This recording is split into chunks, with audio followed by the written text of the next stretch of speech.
بسم اللہ الرحمن الرحیم ایاک نعبد و ایاک نستعین۔ میں پہلے واضح کر دوں کہ میں یہ میڈیا ٹاک اس لیے نہیں کر رہا کہ میں تحریک انصاف کو چھوڑ رہا ہوں۔ میں میڈیا ٹاک اس لیے کر رہا ہوں کہ میں اس وقت چاہتا ہوں میری ساری قوم سمجھے کہ میری طرح کا آدمی سیاست میں کیوں آیا اور اس نے یہ اتنی لمبی 27 سال کی سٹرگل کیوں کی، اور وہ اس کے خدشات کیا ہیں کہ یہ ملک میرا کس طرف جا رہا ہے۔ تو میں صرف اپنی قوم کے لیے بتانا چاہتا ہوں کہ میں 18 سال کا تھا جب میں پاکستان کرکٹ ٹیم میں کھیلتے ہوئے انگلینڈ گیا۔ اس کے بعد میں نے وہاں 4 سال پڑھائی کی، اور اس کے بعد میں پروفیشنل کرکٹ کھیلتا تھا گرمیوں میں انگلینڈ میں، اور سردیوں میں پاکستان ہوتا تھا یا پھر دنیا میں کرکٹ ٹور کرتا تھا۔ تو اس ٹائم پہ میں جو برطانیہ کا سارا سسٹم تھا وہ میں پوری طرح سمجھ گیا۔ یونیورسٹی میں بھی میں نے پولیٹکس پڑھی تھی اور پولیٹیکل ہسٹری پڑھی تھی، پولیٹیکل سائنس، تو مجھے وہ پوری طرح سمجھ آ گئی کہ وہاں کا سسٹم کیا ہے، اور پاکستان کا سسٹم مجھے پتا تھا، میں یہاں بڑا ہوا تھا۔ تو میرا جو تجربہ جو اس دوران جو میں نے وہاں ان کے سسٹم کو اندر سے دیکھا، یہ بہت بڑی وجہ میری پولیٹکس میں آنے کی وہ تھی۔ تو میں نے کیا دیکھا؟ میں نے یہ دیکھا کہ اس ملک کی جو سب سے بڑی خوبی یہ تھی کہ وہاں قانون کی حکمرانی تھی، انصاف تھا، رول آف لا تھا، اور میرا سارا جو برطانیہ کے پاکستانی تھے ان سے میری مسلسل ملاقاتیں رہتی تھی، کیونکہ وہ میں کرکٹ کھیلتا تھا، وہ کرکٹ میچ دیکھنے آتے تھے، جب میں میچز کھیلتا تھا جو پاکستانی انگلینڈ کے اندر تھے وہ میچز پہ آتے تھے، تو میرا انٹریکشن تھا ان سے۔ تو میں جو اوورسیز پاکستانی برطانیہ میں خاص طور پہ ان سے پھر میرا بڑا قریب انٹریکشن رہا۔ تو میں اب آپ کو بتانا چاہتا ہوں کہ فائدہ کیا ہوتا ہے جب ایک ملک میں قانون کی حکمرانی ہوتی ہے، انصاف ہوتا ہے۔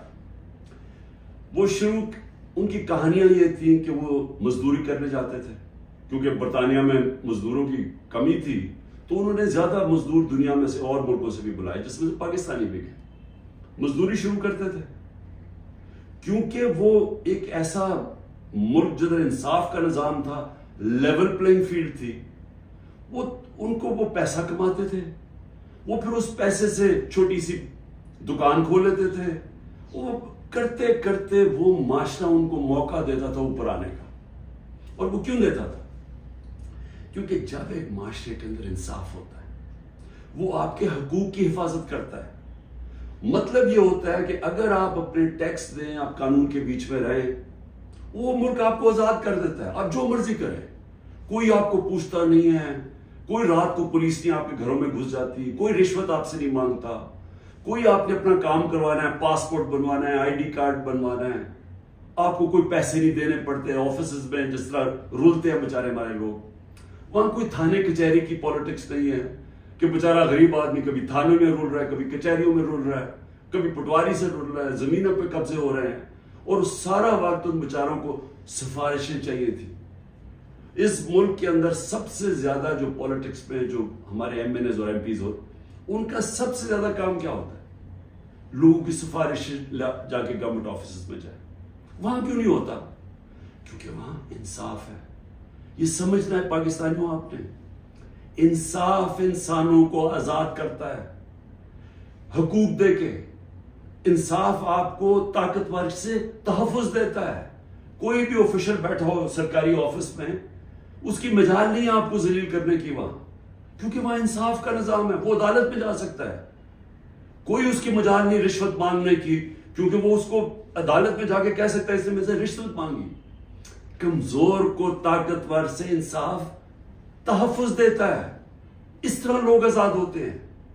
تو وہی پاکستانیوں کو میں نے آہستہ آہستہ دیکھا اوپر آتے ہوئے، ان کے بچے گورنمنٹ سکولوں میں گئے، مفت پڑھے، ان کے بچوں کو اعلیٰ تعلیم ملی، ان کو میں نے دیکھا وہ اور آگے پڑھے، وہ ڈاکٹرز بنے، مزدوروں کے بچے۔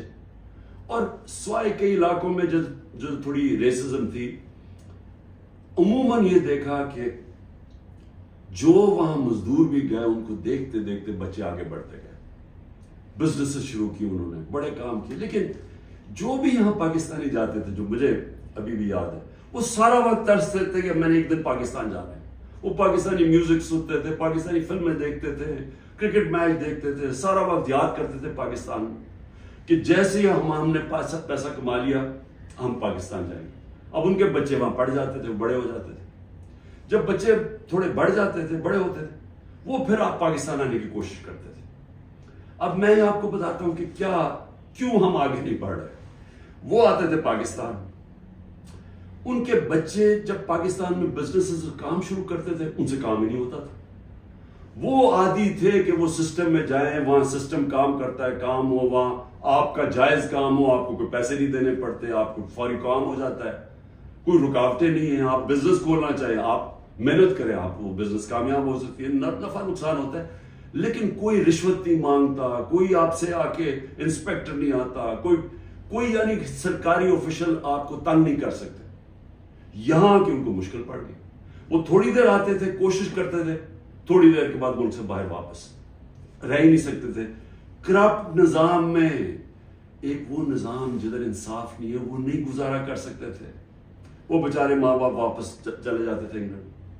کئیوں کو میں جانتا ہوں انہوں نے پیسہ اکٹھا کیا، محنت کی، 15-20 سال سرمایہ کاری، اتنا سرمایہ اکٹھا کر کے پاکستان آ کے بزنس کھولی. وہ اس نظام میں ان کی بزنس نہیں چلتی تھی، یہاں رشوتیں دینی پڑتی تھی، یہاں ہر سسٹم یعنی سسٹم میرٹ کو اجازت نہیں دیتا آگے بڑھنے کے لیے کیونکہ انصاف نہیں ہے. اور وہ یہاں تباہ ہو کے میں نے دیکھا لوگ یہاں فراڈ ہوئے، ان سے ہر جگہ زمینوں پہ قبضے ہوئے، ان کے گھروں پہ قبضے ہوئے. جب وہ واپس آتے تھے پیچھے قبضہ ہو جاتا تھا. تو ہوتا کیا تھا، وہ سارے پھر واپس چلے جاتے تھے. اور آخر میں یہ ان کو پتا چلا کہ پاکستان میں ہم بزنس نہیں کر سکتے. اب 1 کروڑ پاکستانی ہے. اب یہ ذرا آپ نے سننا ہے، 1 کروڑ پاکستانی باہر بیٹھا ہے. صرف برطانیہ امریکہ میں جو 16,000 پاکستانی امریکن ڈاکٹرز ہیں، 16,000، ان کی نیٹ ورتھ جو ان کی ٹوٹل ان کی جو دولت ہے 16,000، 200 ارب ڈالر ہے. 200 ارب ڈالر ان کی نیٹ ورتھ ہے. جو 10 پاکستانی سب سے امیر ہیں اس وقت امریکہ میں، پاکستانی امریکنز، 25 ارب ان کی نیٹ ورتھ ہے ڈالرز. صرف جو پاکستانیوں کو یہاں سمجھتے ہیں کہ یہاں حالات اچھے نہیں ہیں، جنہوں نے دبئی میں، اس میں حلال کا بھی پیسہ حرام کا بھی ہے، صرف دبئی میں انہوں نے جو پراپرٹیز لی ہوئی ہیں 20,000 پاکستانیوں نے، وہ 10.4 ارب ڈالر کی پراپرٹیز لی ہوئی ہیں. ہم 6 ارب کے پیچھے، ڈالر کے پیچھے، IMF کے پیچھے بھاگ رہے ہیں. تو میں یہ صرف آپ کو کیوں بتا رہا ہوں؟ ہمارا ملک اللہ نے ساری نعمتیں دی ہوئی ہیں اس کو. ایسا ملک دنیا میں نہیں ہے. ہر قسم کی یعنی 12 موسم ہے، اوپر سے نیچے جائیں بدل جاتا ہے، ملک بدل جاتا ہے، اس میں ہر کچھ اگ سکتا ہے. زرخیز زمین ہے، اس کو ہم صحیح استعمال نہیں کر پا رہے. لیکن جب تک ہم انصاف کا نظام نہیں ٹھیک کرتے، ہم اس ملک میں اس دلدل میں گھس رہے ہیں. میں اب آپ کو بتاؤں کہ میں نے جب یہ پاکستانیوں سے جو برطانیہ میں تھے، کیونکہ میرا سر میں کرکٹ کھیلتا تھا، میں نے آپ کو بتایا میرے ان سے رابطہ تھا، تو تب میں نے فیصلہ کیا کہ ہم پاکستان کے اندر جب تک یہاں ایک انصاف کا نظام نہیں آتا ہمارا ملک آگے نہیں بڑھ سکتا. کیونکہ اتنا بڑا سرمایہ کاری ہو سکتی ہے اوورسیز پاکستانی سے، لیکن وہ آتے ہی نہیں ہے پاکستان میں. وہ صرف اپنی ریمیٹنس بھیجتے ہیں، جو اصل تو سرمایہ کاری سے ملک اوپر جاتا ہے. تو میں نے پھر تحریک انصاف بنائی 96 میں، اور اس کا نام تھا انصاف کی تحریک. اس کی نظریہ کیا تھا؟ اسلامی فلاحی ریاست. وہ نظریہ کدھر سے لیا؟ جو قرارداد پاکستان ہے، آبجیکٹو ریزولوشن ہے، جس میں مدینہ کے ریاست، اس کے اوپر طرز کے اوپر انہوں نے اسلامی فلاحی ریاست لکھی. کیونکہ اسلامی فلاحی ریاست ہمیشہ مسلمان مدینہ کی ریاست کی طرف سوچتا ہے، وہ دنیا کی تاریخ کی پہلی فلاحی ریاست ہے۔ ہم نے اس کا وہ آبجیکٹو رکھا کہ یہ ہمارا گول ہے، اور میں نے اپنی پارٹی لانچ کر دی۔ اب میں یہ اس لیے آپ کو بتایا کہ ہمارا جب تک ملک اس چیز کو سمجھتا نہیں ہے کہ ہم نے اس ملک میں قانون کی حکمرانی قائم کرنی ہے، اس کے بغیر پاکستان کا کوئی فیوچر نہیں ہے۔ اگر ہم یہ نہیں سمجھتے تو ہم یہ جو تباہی کی طرف تیزی سے ہمارا ملک جا رہا ہے، ہم نہیں اس کو روک سکتے۔ میرے پاس ابھی اعداد و شمار ہیں جو اس موجودہ حکومت نے پرنٹ کیے، میں ابھی آپ کو وہ بتاؤں گا کہ ایک سال میں ہوا کیا ملک میں۔ لیکن میں نے ایک اور چیز جو کیونکہ میرا برطانیہ کو میں اندر سے باہر سے اس کے معاشرے کو جانتا تھا، اور جب میں کرکٹ کے آخری دنوں میں میرا سفر شروع ہو گیا، میرے دین کی طرف بھی اسلام کی طرف بھی میں نے پڑھنا شروع کر دیا اور میرا سفر شروع ہو گیا، تو میں نے اس نتیجے پہ مجھے پہلی دفعہ سمجھ آئی کہ جو مدینہ کی ریاست جو میرے نبی صلی اللہ علیہ وسلم کی سنت ہے، کیوں اللہ ہمیں حکم کرتا ہے کہ ان کے راستے پہ چلو؟ کیونکہ اللہ نے نبی صلی اللہ علیہ وسلم کو رحمت للعالمین کا خطاب دیا ہوا ہے، سب انسانوں کے لیے رحمت بن کے آئے تھے۔ اس کا مطلب کوئی بھی انسانی معاشرہ اس مدینہ کے ریاست کے اصولوں پہ چلے گا، وہ اوپر آ جائے گا، ادھر خوشحال ہو، اللہ کی برکت آ جائے گی۔ آج آپ صرف یہ دیکھ لیں کہ مدینہ کی ریاست کن اصولوں پہ کھڑی ہوئی تھی؟ سب سے پہلے عدل اور انصاف۔ عدل اور انصاف کا مطلب یہ حقوق، انسانی حقوق، ہر انسان کے جب اس کو حقوق ملتے ہیں وہ آزاد ہو جاتا ہے، اس کو طاقتور سے تحفظ مل جاتا ہے، اور انسانوں کو حقوق دے کے پھر فلاحی ریاست بنائی کہ ایک ریاست میں انسانیت کا نظام، کہ ایک ریاست کمزور کا ذمہ داری لے اپنے کمزور طبقے کی، غریب کی، بیواؤں کی، معذوروں کی، یتیموں کی، بوڑھوں کی پینشنز نکلی مدینہ کی ریاست میں، یہ پہلی دفعہ ہوا تھا۔ تو دونوں آج جن جن ملکوں میں یہ بنیاد رکھی گئی ہے انصاف پہ، میرٹ پہ، فلاحی ریاست، انسانیت کے اوپر، جدھر تعلیم کے اوپر زور دیا جو میرے نبی صلی اللہ علیہ وسلم نے دیا، وہ سب آگے نکل گئی ہیں۔ آپ ایک ایک ملک دیکھ لیں جو آج خوشحال ہے، وہ سب یہ وہی اصولوں پہ وہ کھڑے ہوئے ہیں، کیونکہ رحمت للعالمین تھے کہ جو ان کی سنت پہ چلے گا اس کو اللہ اس معاشرے کو برکت بخشے گا۔ اب ہم پاکستان پہ آتے ہیں، موجودہ پاکستان میں دیکھیں جو اس وقت پاکستان میں ہو رہا ہے نا، یہ ہر چیز جس کے لیے، ہر وہ اصول جس کے اوپر پاکستان بنا تھا، آج اس کی نفی ہو رہی ہے۔ بدترین غلامی ہو رہی ہے اس وقت پاکستان کے اندر۔ نہ آزادی نام کی کوئی چیز ہے، کیونکہ حقوق ہی نہیں ہے کسی کے۔ رات کو پولیس گھستی ہے کسی کے گھر میں، سارا گھر توڑ دیتی ہے، اگر وہ جس کو، اور اس کا صرف قصور ہے کہ وہ تحریک انصاف کا، وہ تحریک انصاف کا نہیں ملتا، اس کی بہنوں کو، ان کو تنگ کرتے ہیں، بہنوئیوں کو، رشتہ داروں کو، ان کو تنگ کرتے ہیں، ان کو پکڑ کے لے جاتے ہیں، عورتوں کو پکڑ کے لے جاتے ہیں۔ یہ تو ہم سنتے تھے کہ ہٹلر کی جرمنی کے اندر ایسے ہوتا تھا، میں نے تو اس طرح کی چیزیں سنی نہیں کبھی، کہ جس طرح میرے گھر پہ اٹیک ہو، میں اپنا صرف بتا رہا ہوں، بیوی اکیلی بیٹھی ہے، 40 پولیس والے گھس گئے، سارا توڑ پھوڑ کے لوٹ کے چلے گئے گھر، نوکروں کو مارا، جو بچا ہنسام آئے ان کو اٹھا کے لے گئے اور مارا یہاں بری طرح۔ کس قانون کے تحت؟ تو یہاں تو مکمل طور پہ جنگل کا قانون نافذ ہو گیا، یہاں تو بنیادی حقوق ہی ختم ہو گئے ہیں۔ آج آئین کچھ کہتا ہے، کہاں آئین اجازت دیتا ہے کہ ایک ہوتا ہے کور کمانڈر کا گھر جلایا جاتا ہے؟ مجھے پہلی دفعہ پتا چلتا ہے جب میں 4 دن کے بعد نکلتا ہوں، مجھے چیف جسٹس صاحب سپریم کورٹ کے کہتے ہیں، ادھر ہی میں مذمت کرتا ہوں۔ کون نہیں مذمت کرے گا؟ اب جس کو پکڑتے ہیں وہ آگے بیٹھتے ہیں، جی میں پی ٹی آئی چھوڑو، میں جی فوج کے ساتھ ہوں اور میں بڑی مذمت کرتا ہوں 9 مئی کو، تو کون نہیں کرتا؟ ہم نے کبھی کہا کہ ہم نے مذمت نہیں کی؟ کوئی چاہے گا اپنے ملک کے آپ اپنی فوج کے خلاف کوئی کاروائی کریں یا اپنی فوج کو بدنام، کوئی چاہے گا، کیونکہ جب آپ کی فوج کمزور ہوتی ہے ملک کمزور ہو جاتا ہے. لیکن یہاں تو ایک عجیب ہی ماحول بنا دیا گیا ہے. وہ کور کمانڈر کا انویسٹیگیٹ کیے بغیر، یہ پتہ ہی نہیں ابھی تک کہ کس نے کیا کیا، اس کے انویسٹیگیٹ کیے بغیر پورا پاکستان میں تحریک انصاف کے اوپر کریک ڈاؤن ہو گیا. اچھا جی کتنی جگہ چلی تھی مجھے تو یہ بھی نہیں پتا، کور کمانڈر کا تو ہمیں پتا ہے، اور گاڑیاں کو ہمیں خود، ہمارے پاس تصویریں ہیں کہ پولیس خود گاڑیاں چلا رہی ہے کہ ہمارے سامنے. وہ ریڈیو پاکستان پشاور کیسے جل گیا؟ وہ مظاہرہ تو کہیں اور ہو رہا تھا، وہ ایک دم وہ جل گیا. کوئی تحقیقات کیے بغیر، اس کا بہانہ لے کے، جس طرح ہٹلر نے اپنے مخالفین کمیونسٹ کو ختم کیا تھا 1933 میں جرمنی میں، جس طرح سہارتو نے اس نے انڈونیشیا کے کمیونسٹ کو ختم کیا تھا کہ جنہوں نے ہمارے کوئی آرمی آفیسرز کو قتل کیا، ان کو ساروں کے اوپر حلہ دیا، دھاوا بول دیا، جو آج ہوا ہے.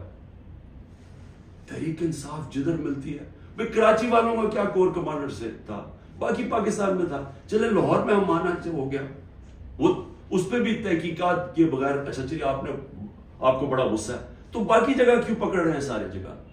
کوئی تحریک انصاف کا سپورٹر ہو، رشتہ دار ہو، جانا ہو، کوئی کسی نے ٹویٹ کی ہو، ان کو پکڑ کے جیلوں میں ڈال رہے ہیں. 10,000 لوگوں کو پکڑ کے جیل میں ڈال دیا. اور اب یہ جبری طلاقیں ہو رہی ہیں. وہ آتے ہیں بیٹھتے ہیں، جی میں دیکھیں جی میں تو بڑا فوج کے ساتھ ہوں، میں تو بڑا یہ 9 میں جو ہوا بہت برا ہوا اور میں تو تحریک انصاف چھوڑا. تو یہ اس سے سمجھا جا رہا ہے کہ یہ پارٹی کمزور ہو رہی ہے، عمران خان اکیلا رہ گیا.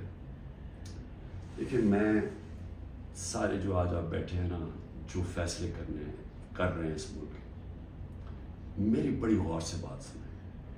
میں یہ جو آپ کے سامنے آیا ہوں، یہ کبھی جب میں کوشش کرتا ہوں کہ ڈائلاگ کی بات کرو، ہمارے سے کوئی بات چیت تو کر لے، ہم یہ بات کر کے مسئلے حل کر دیں، جس دن میں یہ کرتا ہوں اگلے دن اور سختی شروع ہو جاتی ہے، 2-3 اور FIR کاٹ دیتے ہیں، گھر میں آ جاتی ہے پولیس.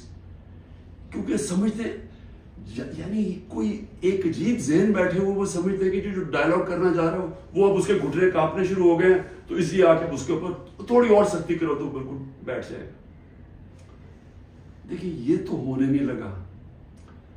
میں پھر سے آپ کو کہہ دوں کہ جب تک میرے میں سانس ہے، میں اس ملک کی حقیقی آزادی کے لیے تب تک پوری جدوجہد کرتا رہوں گا جب تک میں زندہ ہوں. لیکن مجھے اس وقت پاکستان کا خطرہ ہے، مجھے اپنی ملک کی فکر پڑ گئی ہے، اور جو لوگ مل کے یہ سب کچھ کر رہے ہیں ان کو ملک کی فکر کیوں نہیں ہے؟ کیوں آج مجھے یا نہیں؟ 308 روپے کا ہو گیا ڈالر اوپن مارکیٹ میں. جب ڈالر 308 روپے کا اوپن مارکیٹ میں ہو جائے تو خطرے کی گھنٹیاں بج جانی چاہیے کہ اب جا رہا ہے پاکستان اس جس کو ہائپر انفلیشن کہتے ہیں، یہ اس مہنگائی کی طرف جا رہا ہے. سارا بزنس ٹھپ، انڈسٹری ٹھپ. ابھی میں آپ کو اس حکومت کے اعداد و شمار بتاؤں گا. تو ان کو کیوں نہیں فکر، یہ PDM والوں کو؟ ان کے پیسے باہر پڑے ہیں، ان کا اربوں ڈالر اس ملک سے باہر پڑا ہے. ان کو کوئی فرق نہیں پڑ رہا کہ اس ملک کے اندر لوگوں کی $130 کم ہو. 130 روپیہ گرا ہے ڈالر کے مقابلے میں صرف جب سے ہم گئے. تو ان کو نہیں فکر پڑ رہی. وہاں لندن میں بیٹھ کے عاشیاں، بڑے بڑی گاڑیاں، بڑے بڑے ریسٹورنٹس میں بیٹھے ہوئے ہیں، شاپنگ ہو رہی ہے ہیرڈز میں، کیونکہ ڈالرز میں یا چوری کر کے پیسہ وہاں لے گئے. فکر ہر اس پاکستانی کو ہونی چاہیے جس کا جینا مرنا پاکستان میں ہے. میں نے عمران خان کو جی ECL پہ ڈال دیا. شکر کو میں تو آپ کا شکریہ ادا کرتا ہوں. میں تو جانے نہیں چاہتا ملک سے باہر، کیونکہ میں نے کوئی باہر میرے پیسے بینک اکاؤنٹس کچھ نہیں پڑے ہوئے. مجھے تو یہ ملک سے پیار ہے. تو اس لیے ECL ان کو فرق پڑتا ہے جنہوں نے جائیدادیں ڈالرز میں رکھی ہوئی ہیں باہر، اور ان کو کوئی فرق نہیں پڑ رہا کہ ملک تباہی کی طرف جا رہے ہیں. ذرا آپ یہ صرف دیکھ لیں کہ جب ایک آدمی نے بند کمرے میں فیصلہ کیا کہ جناب عمران خان بہت ملک کے لیے تباہی کر رہا ہے اور میں اس کو بدل رہا ہے، اور اس نے جب گورنمنٹ گرائی، تو ذرا صرف میں اب آپ کو اس حکومت کی اعداد و شمار ہمارے پاس جو فورن ایکسچینج ریزروز تھے، یاد رکھیں روپیہ مضبوط رہتا ہے جب آپ کے ریزروز اوپر ہو، 16.2 ارب ڈالر، آج وہ ہیں 4.5 ارب ڈالر، منفی 72% ہمارا فورن ایکسچینج گرا، ایکسپورٹس 13% گری ہے، ریمیٹنسز جو باہر سے پاکستانی ڈالر بھیجتے تھے وہ 13% گرے۔ یاد رکھیں یہ ہر سال ہمارے بڑھتے جا رہے تھے، ہر سال پچھلے سال سے زیادہ ہوتی تھی ہماری ایکسپورٹس بھی، ریمیٹنسز بھی، ڈالر زیادہ آ رہا تھا۔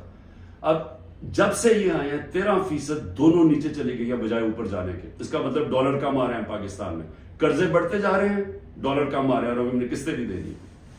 ٹیکسٹائل ایکسپورٹ جو ہماری سب سے بڑی ایکسپورٹ ہے، منفی 14% گر چکی ہے۔ انٹرسٹ ریٹ، اب بزنس کام کون کرے گا؟ ہم جب تھے 9.8 تھا، آج 21% ہے ہمارا سود۔ ہمارا جو ایکسچینج ریٹ ہے آفیشل 180 کر لیں، ہمارا تھا جب ہم گئے 180 روپے ڈالر تھا، آج 287 روپے ڈالر آفیشل ریٹ ہے اور 308 پہ پہنچ گیا ہے اوپن مارکیٹ میں۔ مہنگائی کے اوپر بڑا شور مچا تھا، 12.7% تھی ہماری کنزیومر پرائس انڈیکس۔ مہنگائی کی دو ہوتی ہیں قسمیں، ایک جس کو کہتے ہیں کنزیومر پرائس انڈیکس جو CPI ہوتی ہے، وہ 12.7 تھی، آج 36.4% ہے، پاکستان کی تاریخ کی سب سے بڑی مہنگائی۔ لیکن اس سے زیادہ خطرناک جو سینسٹیو پرائس انڈیکس ہے وہ 14.2 ہمارے دور میں تھی، آج وہ پاکستان میں 42.1% ہے۔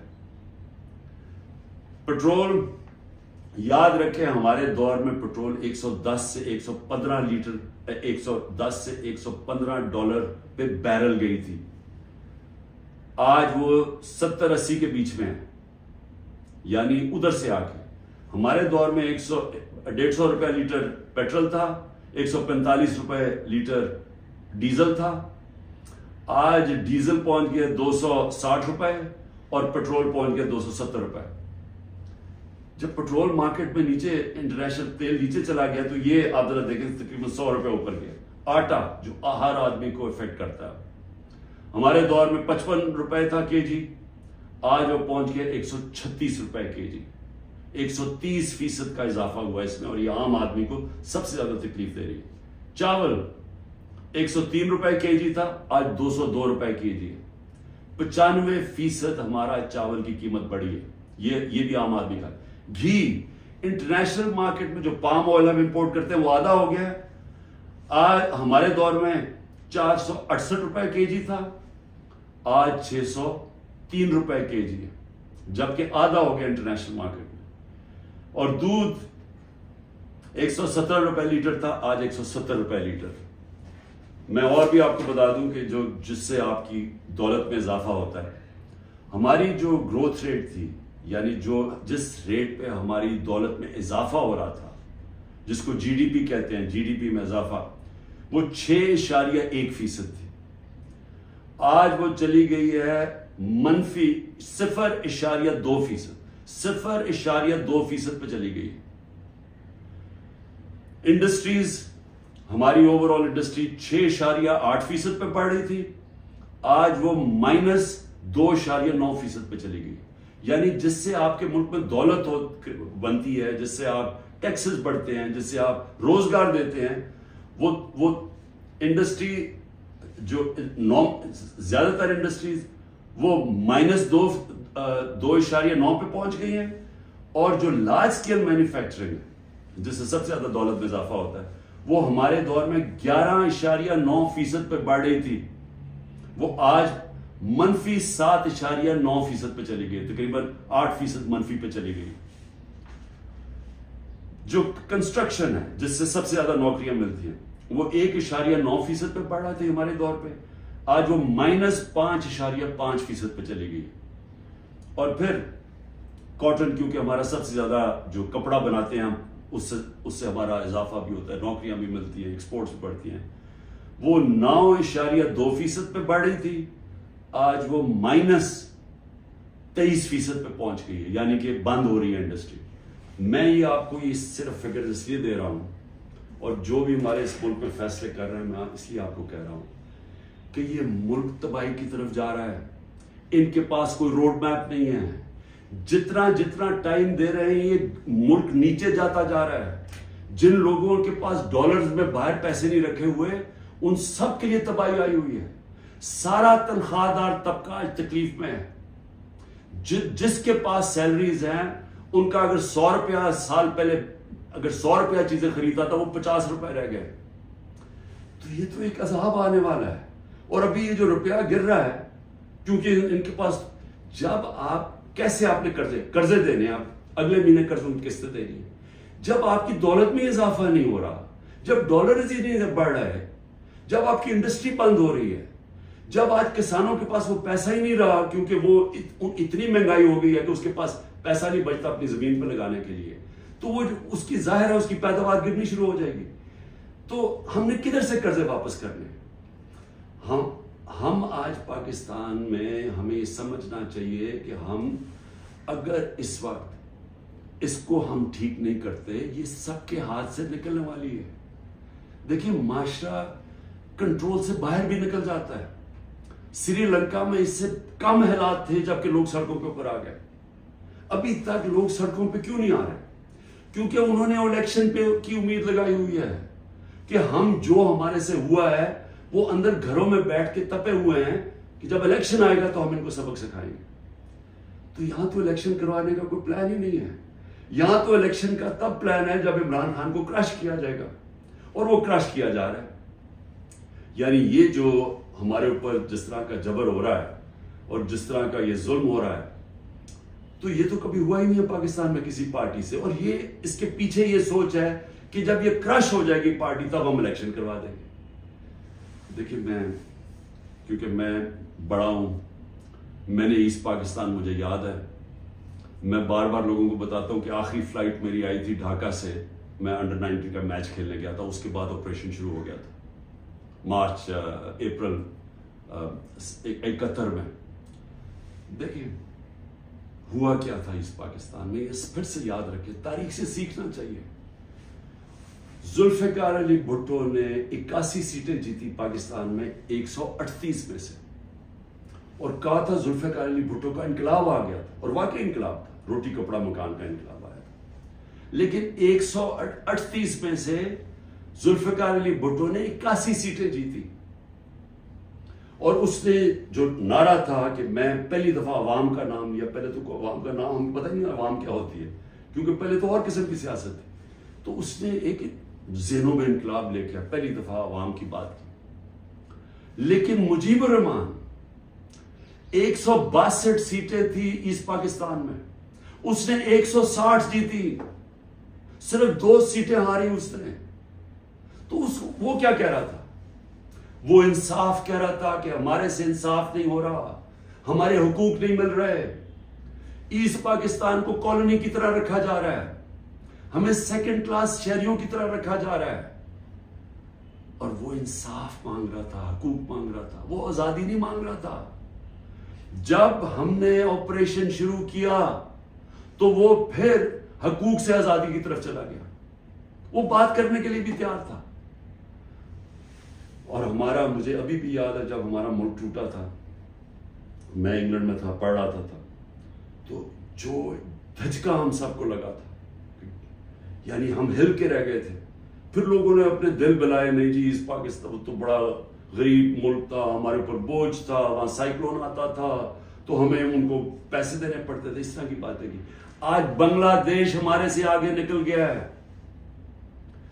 اور میں آج آپ کو یہ بتا دوں کہ یہ جو ایسٹ پاکستان سے سبق سیکھنا ہے وہ یہ کہ جب ایک قوم آزادی کا فیصلہ کر لے اور اپنے حقوق کے لیے، حقوق کا ہوتا کیا ہے؟